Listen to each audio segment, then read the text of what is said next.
Bonjour et bienvenue pour une nouvelle vidéo à propos du décodage biologique. Aujourd'hui, j'ai envie de vous parler des accidents. La question qu'on me pose parfois, c'est est-ce qu'on peut décoder les accidents aussi? C'est-à-dire, est-ce que les accidents viennent aussi pour une raison?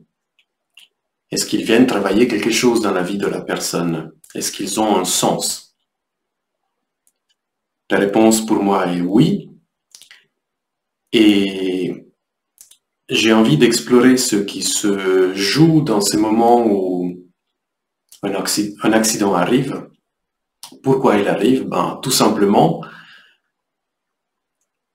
nous pouvons vivre des moments où notre esprit est occupé par des soucis, par des préoccupations, par des problèmes que nous n'arrivons pas à résoudre. Qu'est-ce qui se passe dans ces moments? Toutes nos ressources mentales sont prises par la problématique que nous vivons. Ce sont typiquement ces moments où nous réveillons la nuit et du coup, il y a les pensées qui commencent à tourner, il y a le mental qui commence à tourner en boucle, c'est souvent décrit comme ça.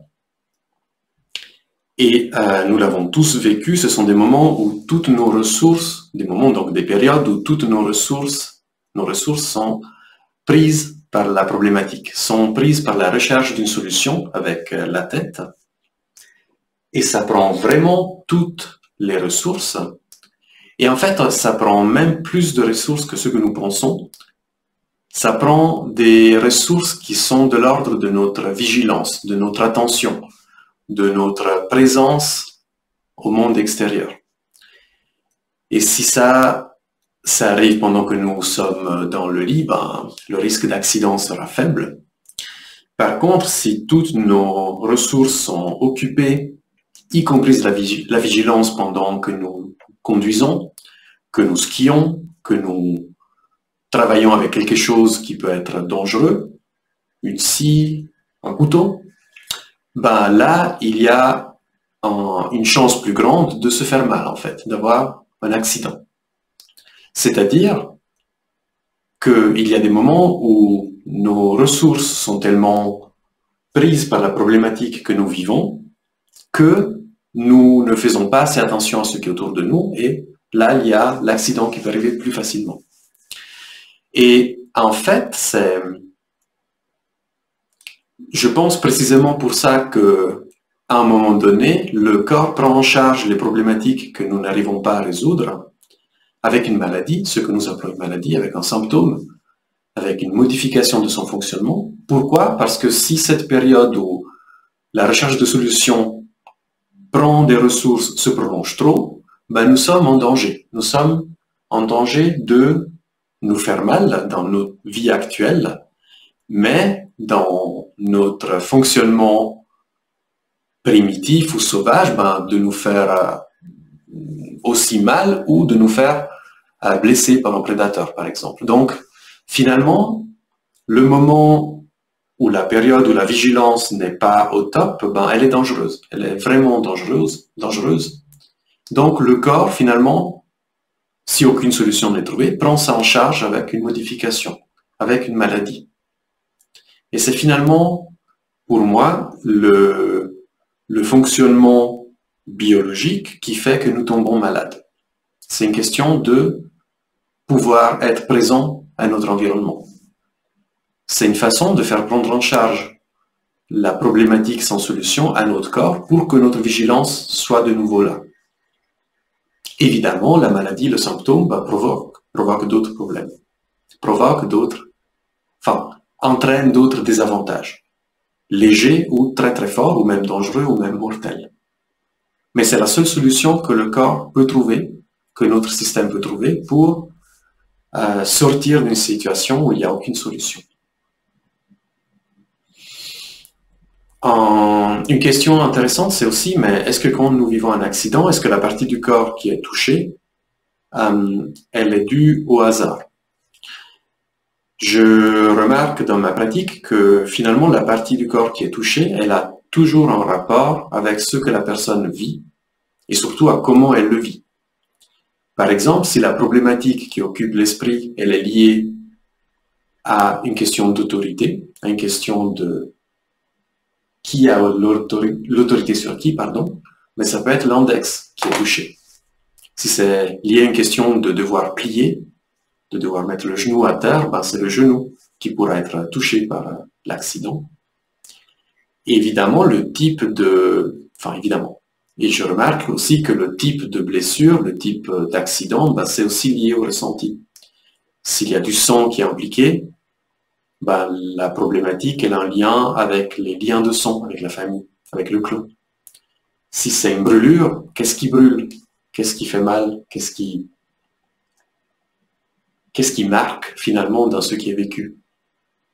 Si c'est l'épiderme qui est touché, ben, ça donne une tonalité de contact ou de séparation.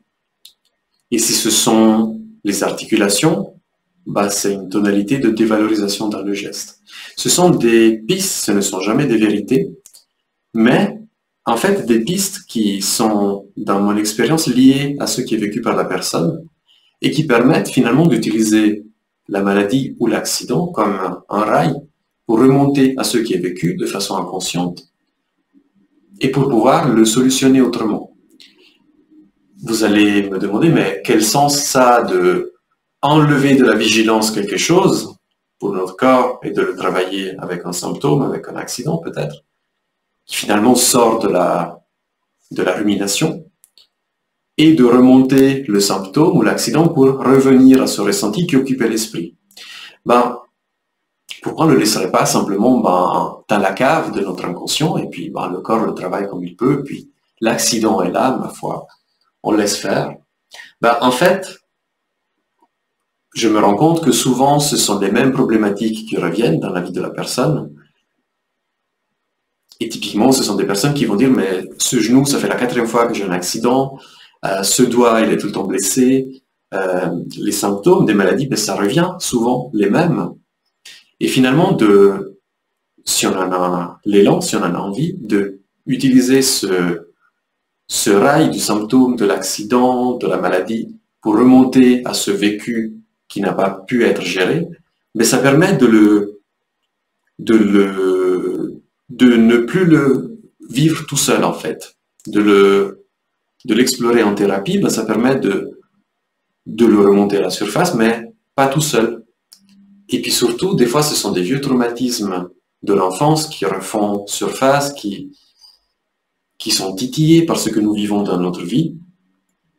C'est le moment, peut-être une fois adulte, de les remonter à la conscience. Et là, on a d'autres ressources pour les travailler.